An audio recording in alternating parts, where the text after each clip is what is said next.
গায়ে। দাঁড়াও দাঁড়াও, আমি দেখে নিচ্ছি, দাঁড়াও দাঁড়াও। হ্যালো, এই যে আমি আরজি কলে এসেছি, আমার ছেলে ভিডিও করবো, ভিডিও করবো, ভিডিও হবে, ভিডিও হবে, ভিডিও হবে, ভিডিও গায়ে হাত দিয়েছেন, ভিডিও হবে, ভিডিও হবে, ভিডিও হবে, ভিডিও হবে, ভিডিও গায়ে হাত দিয়েছে কেন? আমার স্বামীর গায়ে কেন হাত দিয়েছে? আমার স্বামী অসুস্থ কেন গায়ে হাত দিয়েছে? যার পুস্তকে হ্যাঁ ভিডিও করবো, হ্যাঁ অর্ডার আছে কেন? তার গায়ে কেন হাত দিয়েছে? গায়ে হাত দিয়েছে, এই যে গায়ে হাত দিয়েছে, ইনি গায়ে হাত দিয়েছে, ইনি গায়ে হাত দিয়েছে, ইনি গায়ে হাত দিয়েছে, ইনি গায়ে হাত দিয়েছে, ইনি মেয়ে ছেলে গায়ে হাত তুলেছে, ইনি মেয়ে হাত, এই তোমার ভাইকে গায়ে হাত দিয়েছে, তোমার ভাই না গায়ে হাত দিয়েছে, গায়ে হাত দিয়েছে, গায়ে হাত দিয়েছে, গায়ে হাত দিয়েছে, গায়ে হাত দিয়েছে, গায়ে হাত দিয়েছে। দুজন করে পেশেন্টের গায়ে থাকতে দেবে না, না না না, আমার গায়ে না, তোমার ভাইয়ের গায়ে হাত দিয়েছে, তোমার ভাইয়ের গায়ে, তোমার ভাইয়ের গায়ে হাত দিয়েছে, একবার না দুবার গায়ে হাত দিয়েছে, দুবার হাত দিয়েছে গায়ে, দুবার গায়ে হাত দিয়েছে, দুবার। হ্যাঁ কেন দেবে গায়ে হাত? পেশেন্টের কাছে দুজন করে থাকতে পারবে, ইয়ার কি বাদে একজনের পেশেন্টের কাছে তিনজন করে থাকছে, আর আমাদের পেশেন্টের কাছে দুজন কেন থাকতে পারবে না? কিসের জন্য থাকতে পারবে না? হ্যাঁ আজকে বলে আসলে এরকম করবে কে? কিসের জন্য? হ্যাঁ এই আজকে বলে এরকম করে আমার শ্বশুর তো মেরে ফেলেছে বিনা ট্রিটমেন্টে। কি হয়েছে? দুজন করে লোক থাকতে দিচ্ছে না, গায়ে হাত দিয়ে ধাক্কা মেরে বার করছে। এগুলো কি? একটা ছেলে, আমার বাচ্চা ছেলে, ওর অ্যাক্সিডেন্ট হচ্ছে, একটা মেয়েকে বসে আছে, মায়ের সাথে আমার বাড়ির লোক যাচ্ছি, আমার স্বামী টিবি পেশেন্ট, তার গায়ে হাত দিয়েছে। আমরা বলছি তিনজন করে লোক তাদের বার করুন, আমরাও চলে যাবো।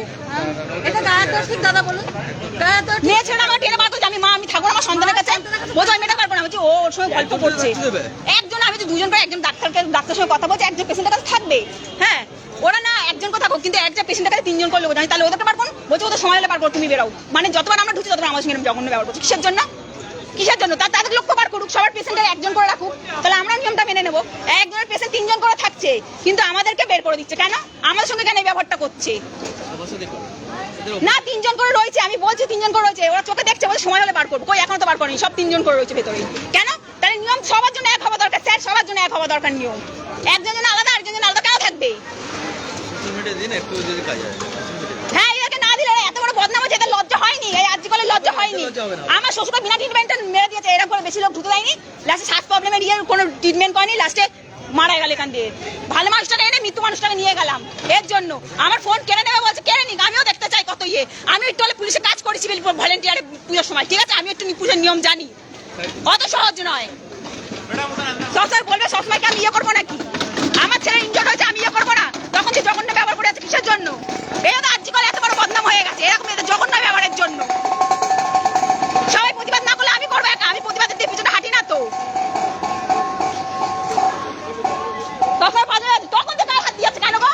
কেন গায়ে হাত দেবে? সহ্য করবো কেন? তোমার ভাই একটা পেশেন্ট, তার গায়ে হাত দিচ্ছে, বলে গায়ে হাত দিয়ে মেয়ে ছেলেগুলো আমার ট্রেনে বার করছে, ওদের এত বড় আসপত্তা।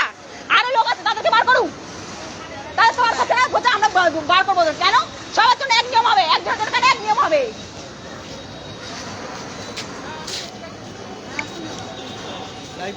লাইভই করছি। এই যে আমি আজকে কলের সামনে আছি, আমার ছেলের একটা অ্যাক্সিডেন্ট হয়েছে, বাইক অ্যাক্সিডেন্ট এসেছে, আমার ছেলের মুখটা পুরো ইনজর্ড হয়েছে। আমি মা, আমাকে ঢুকতে দেবে না, এরা আমার মা ঢুকতে দেবে না। ওদের পেশেন্টের কাছে একজন করে থাকবে, একজন ডাক্তারের সঙ্গে কথা বলে একজন পেশেন্টের কাছে থাকবে, একটা তো স্বাভাবিক। এমার্জেন্সিতে এমন অবস্থা, একটা পেশেন্টকে শুয়ে রাখবো, শুয়ে রাখার মতন ব্যবস্থা নেই, পেশেন্টকে বস করে রাখতে হচ্ছে। আমি যদি পেশেন্টকে রেখে যদি একজন যদি থাকতে দেয়, পেশেন্টকে রেখে যদি আমি ডাক্তার সঙ্গে কথা বলছি, পেশেন্ট যদি পড়ে যায় তার দায়িত্ব নেবে, ওরা নেবে তাই। সেই হিসাবে তো একজনকে পেশেন্টের কাছে থাকা দরকার, একজনের ডাক্তার সঙ্গে কথা বলা দরকার, কিন্তু এরা যাবে না। এই জন্য আজকে বলে এত মানে বদনাম হয়েছে, তাও এদের লজ্জা নেই, তাও এদের লজ্জা নেই। আমি জানি না আমার বলছে, পুলিশগুলো বলছে আমার ফোন কেড়ে নেবে, আমার ফোন কেড়ে নেবে। আমার স্বামী একটা টিভি পেশেন্ট, অসুস্থ মানুষ, আমার স্বামীর গায়ে হাত দিয়েছে, আমার স্বামীর গায়ে হাত দিয়েছে। হ্যাঁ আমি কেন মুখ বুঝে সহ্য করবো? কেন? কিসের জন্য? হ্যাঁ হ্যাঁ ওদের এত বড়, আমার বলছে ট্রিটমেন্ট করবো না, যদি দুজন করে বাড়ির লোক থাকে ট্রিটমেন্ট করবো না। এই যে আমার ছেলে বেরিয়ে এসছে, ঠিক আছে? ওরা ধমকাচ্ছে যে কিছু হলে ট্রিটমেন্ট করবো না। এই ভিডিওটা বেশি বেশি করে শেয়ার করো, যাতে সবার চোখে পড়ে, আরজি কল যেন আরো বেশি করে বদনাম হয়। দ্বিতীয়বার দিনে আরজি কলে কেউ না আসে, এই আরজি কলে কেউ আসবে না, জঘন্য ব্যবহার এদের। ওরা ওদের মুখ চেনা লোক যাদের, তাদেরকে তিনজন চারজন করে ঢুকতে দিচ্ছে। আমরা মুখ চেনা না তো, আমরা পীড়িতের লোক না তো, আমরা পীড়িতের লোক না, মুখ চেনা লোকরা যেন আমাদেরকে ঢুকতে দেবে না। আমাদের যে কত বাড়ির লোক আছে আমাদের সঙ্গে এরকমই করেছে। পেশেন্ট, একটা মানুষের অ্যাক্সিডেন্ট হয়েছে, তাকে দেখতে আসবে না মানুষ না? লাইভ করবো আমি, দাঁড়া এখানে লাইভটা পুরো করবো আমি, কেন ছাড়বো? বাদ দাও না। না আজকাল বদনাম হচ্ছে, আর বেশি করে বদনাম। এইভাবে আমার বাবাটা মেরে ফেলেছে বিনা ট্রিটমেন্টে, বিনা ট্রিটমেন্টে মেরে ফেলেছে আমার শ্বশুরকে। কত সহ্য করবে মানুষ? যতবার ঢুকছে ততবার এমনি করছে কেন? চিকিৎসা তো করাবোই, আমার ছেলে তো চিকিৎসা করাবোই, আবার ধমকাচ্ছে চিকিৎসা করবে না। এই ভিডিওটা বেশি বেশি করে সবাই শেয়ার করবে, জানে এই আর্জিকল যেন আরো যে আসবে যেন সবাই মুখ খুলবে, সবাই প্রতিবাদ করবে। এরকম করে যেন কার সাথে না করতে পারে এরা। দুজন বাড়ির লোক থাকবে না, এটা আবার কোথাকার নিয়ম? হ্যাঁ, দুজন বাড়ির লোক থাকবে না। ও ভেবেছে কি আমি নরম মানুষ নাকি, আমি চুপচাপ চলে যাবো? নরম মানুষ আমি? ওরা আমাকে নরম ভেবে নিয়েছে, ভেবে আমি প্রতিবাদ করতে মুখ বুঝে থাকতে জানি। যারা কাপুরুষ তারা মুখ বুঝে থাকবে, আমি তো কাপুরুষ নই, আমি কেন মুখ বুঝে থাকবো? আমি প্রতিবাদ করবো, আমি সব জায়গায় প্রতিবাদ করে এসেছি আর এখানেও করবো প্রতিবাদ। তো চলো আমি এখানে রাখছি, আমার ছেলে এখন ট্রিটমেন্ট করা বাকি আছে। আমি এই লাইভটা বেশি বেশি করে শেয়ার করে যেন সবার কাছে সকলের কাছে যেন পৌঁছায় লাইভটা, জানে এই আর্জিকলের যে জঘন্য পুলিশগুলো ওইখানটা রয়েছে তারা যেন সাজা পায়, তাদের যেন চাকরি চলে যায়। তাহলে আমাদের মতো মানুষের জন্য চাকরি করে খাচ্ছে যে কত গায়ে হাত দেওয়ার মতো গায়ে হাত দেয়নি, ক্যামেরাই তো গায়ে লাগানো আমার স্বামীর গায়ে হাত দিচ্ছে দেয়নি। ওই মেয়ে ছেলেগুলো বহু ধার, আমি মেয়ে ছেলেগুলো বহু ধার, আমার কান্না বার করছে, ওর ঘরের লোক তো আছে পিড়িদের লোক, ও তাদেরকে 3 দিন করে ঢুকতে দিচ্ছে, আমাকে দিচ্ছে না। চলো কি কিছু বলো তোমাকে, গায়ে হাত দিলো তোমার, গায়ে হাত দেয়নি, কেন চুপ করবো? আমি কেন চুপ করবো? ইয়ার কি পেছে নাকি? ওরা কি হারাম করায় নাকি? সরকার থেকে টাকা পায় তার জন্য। আবার বলছে আমার ফোন কেড়ে নিয়ে নেবে, হাত ভেঙে রেখে দেবো। ফোন নিতে পারবে না, আমি তুলেছি ওনাকে, আমি তুলেছি, লাইভে তুলেছি। ফোন বন্ধ করুক, নাহলে আমি যে বলতে ফোনটা কেন লাইভ হোক করেছে, আমি যেটা বলছিলাম চিল্লাচ্ছিলাম, তখনও চালু হয়নি, আর দেখা যাবে কতটা লাইভ হয়েছে। ওরা ভেবেছে আমি নরম মানুষ, আমি নরম মানুষ, আমি চুপ করে থাকবো। যখন ঢুকছে তখন আটকাচ্ছে, যখন ঢুকছে তখনই আটকাচ্ছে। কেন গো? আঙুল দিয়ে দেখাচ্ছি, ওই পেছনে 3 জন রয়েছে, বলে কি ওদেরকেও বার করছে, বার করুন আমিও ভদ্র হয়ে বেরিয়ে যাবো, বার করুন আমিও বেরিয়ে যাবো ভর্তা করে। না, ওদেরকে বার করছে, আমি বার করুন, আমি দাঁড়িয়ে আছি।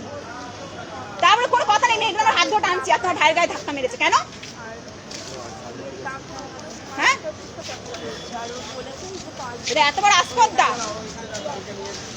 এত বড় আসপদ্দা, ওরা এর জন্য আর্জিকল এত বড় জঘন্য, এত অন্যায় হচ্ছে, একদম। তাও তো লজ্জা নেই, তাও মুখ তুলে কথা বলে ওরা। আর ট্রিটমেন্ট করবো না, ট্রিটমেন্ট করবো না, কি করবে তো বাদ করবে, ট্রিটমেন্ট করতে তো বাধ্য, ওরা বাধ্যতা ট্রিটমেন্ট করতে, ট্রিটমেন্ট করবে না। ওরা মানে হারামকা ট্রিটমেন্ট করে লোকদের, ওরা হারামকা ট্রিটমেন্ট করে লোকদের। হ্যাঁ, দাঁড়িয়ে আছে। ওই দাদা কোথায় গেল? মেন হচ্ছে এই পুলিশগুলো শয়তান, ওই ভেতরে সিভিল পুলিশগুলো থাকে, সিভিল পুলিশগুলো শয়তান, আর কিছু না। সিভিল ভলেন্টিয়ার পুলিশগুলো আছে না, 2 দিনের চাকরি, হ্যাঁ নিজেকে, হ্যাঁ সিভিল ভলেন্টিয়ার পুলিশগুলো নিজেকে অফিসার ভাবে, মেয়ে ছেলেগুলো সারা পদে লাত্তি মারলে কোথায় চলে যাবে তার ঠিক নেই, তারা আবার নিজেকে নিজে পুলিশ ভাবে, মানে ভেবে নাই আমি একদম পুলিশ অফিসার হয়ে গেছি। আরে ভলেন্টিয়ারের কাজ তো আমরা পুজোর সময় করি, ওদের মতো আমরা পুলিশগিরি দেখাই না। পুজোর সময় এসে প্রত্যেকতে পারমেন্ট হয়েছে, 2 দিনের চাকরি পেয়েছে, তাই জন্য আমার মাথা কিনে নিয়েছে নিজেদেরকে। তো চলো আমি এখন লাইভটা শেষ করছি, আমার মেয়ে ছেলেকে নিয়ে এখন যেতে হবে। তো চলো এই লাইভটা বেশি বেশি করে শেয়ার করো, হ্যাঁ বেশি বেশি করে শেয়ার করো, যেন সবার কাছে পৌঁছায়। আর্জিকলের জঘন্য ব্যবহার যেন সবার কাছে পৌঁছায়, আর্জিকলের জঘন্য ব্যবহারের কাছে। আর সবাই এরকম করে মুখ তুলে কথা বলবে, যাতে কেউ ভয় পেলে চলবে না। মুখ তুলে কথা না বললে এরা এই জঘন্য হাসপাতালে, জঘন্য হাসপাতালে এরকমই ব্যবহার পাবে। তো চলো আমার লাইভটা আমি এখানে শেষ করছি।